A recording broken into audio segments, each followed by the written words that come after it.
Hey everyone, coming to you from my favorite spot. I call it Christmas Tree Lane on my favorite trail just outside my home to talk to you appropriately about walking. So, non-exercise activity. When I'm working with clients who have goals of weight loss, this is a point of emphasis. What are we doing when we're not in the gym? We place a lot of value on the time that we spend in the gym. I think there's this pervasive idea that we're going into the gym to burn calories, which we are. Absolutely, that happens. But typically we want to emphasize weightlifting to help preserve and build muscle.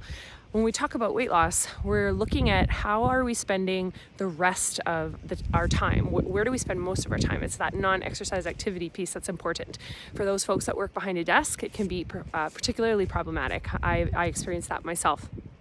Another study, which I'll link to, also showed that folks who took 8,000 steps a day versus folks that take 4,000 steps a day reduced their all-cause mortality by 51%. So there's some major value in non-exercise activity for weight loss, but also for your longevity.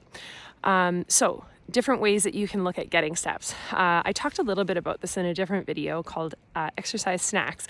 I talked about squatting. I talked about doing little bursts of movement. You can also use those exercise snacks to walk. That's what I've been doing. Starting my day with 1,000 steps, just pacing around my office and then sitting down to drink my coffee and get into my computer work.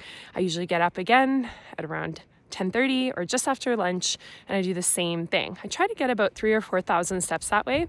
And then when I go for a walk with my dogs, or maybe like today during a blizzard, and just get the rest that way outside, it doesn't feel as daunting. It doesn't feel like, holy smokes, I don't have time to get 7,500 or 8,000 steps in. You absolutely do have the time. You just have to figure out creative ways to make it happen. I hope you guys found this helpful.